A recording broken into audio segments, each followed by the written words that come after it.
അടച്ച് വയ്ക്കുക, സേഫായിട്ട് 2 ബാറ്ററി ചാർജ് ചെയ്യാൻ പറ്റും. സീറ്റ് തുറന്നു വയ്ക്കണം കേട്ടോ. പിന്നെ വരുന്നതാണ് നമുക്ക് റിമൂവബിൾ ബാറ്ററി.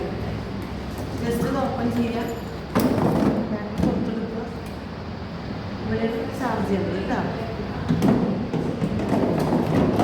നമുക്ക് 2 ബാറ്ററി കൂടെ ചാർജ് ആവാൻ ടൈം എടുക്കുന്നത് 5 മണിക്കൂറാണ്.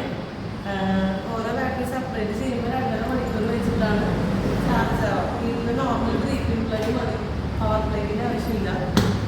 പിന്നെ ഫാസ്റ്റ് ചാർജർ ഇവിടെയാണ് വരുന്നത്. ഏതാണ്ട് അല്ലെങ്കിൽ വരുന്ന സ്റ്റേഷൻസിൽ പോയാൽ നമുക്ക് ഫാസ്റ്റ് ചാർജർ യൂസ് ചെയ്യാം. 0 to 85% വരെയൊക്കെ ചാർജ് കയറാം.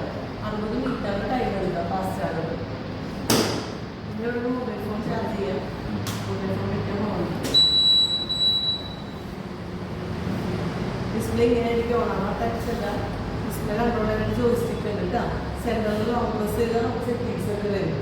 3 റൈഡിങ് മോഡ്സാണ് വരുന്നത്: എക്കോ, റൈഡ്, സ്പോർട്ട്. ബ്രേക്ക് പിടിച്ച് വണ്ടി സ്റ്റാർട്ട് ചെയ്തതിന് ശേഷം റണ്ണിങ്ങിലേക്ക് നമുക്ക് മോഡ് ചേഞ്ച് ചെയ്യാം. 80 കിലോമീറ്ററാണ് മാക്സിമം സ്പീഡ് കിട്ടുക.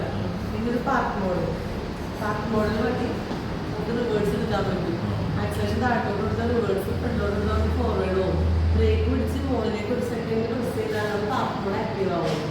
അതുപോലെ തന്നെ ബ്രേക്ക് പിടിച്ച് നമ്മുടെ മുകളിലേക്ക് പ്രസ് ചെയ്താൽ പാർക്ക് മോഡിൽ തിരിച്ച് റണ്ണിങ് മോഡിലോട്ട് വരും. ഓക്കെ, രസമാണ്.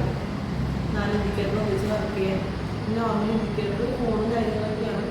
ചാർജ് ചെയ്യുമ്പോൾ ശ്രദ്ധിക്കുക, കീ ഓഫ് ആയിരിക്കണം. ചാർജർ കണക്ട് ചെയ്ത് ശരി കഴിഞ്ഞിട്ട് കീ ഓൺ ചെയ്ത ചാർജർ ഓട്ടോമാറ്റിക്കലി ഓഫ് ആവും.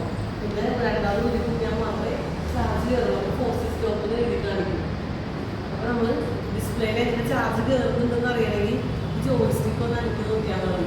ചാർജ് കയറുന്നുണ്ടെന്ന് നമുക്ക് കറക്റ്റായിട്ട് അറിയാൻ പറ്റും. ചാർജറിൽ ഗ്രീൻ ഇൻഡിക്കേറ്റർ കത്തിക്കൊണ്ടിരിക്കും. എന്നാൽ എത്ര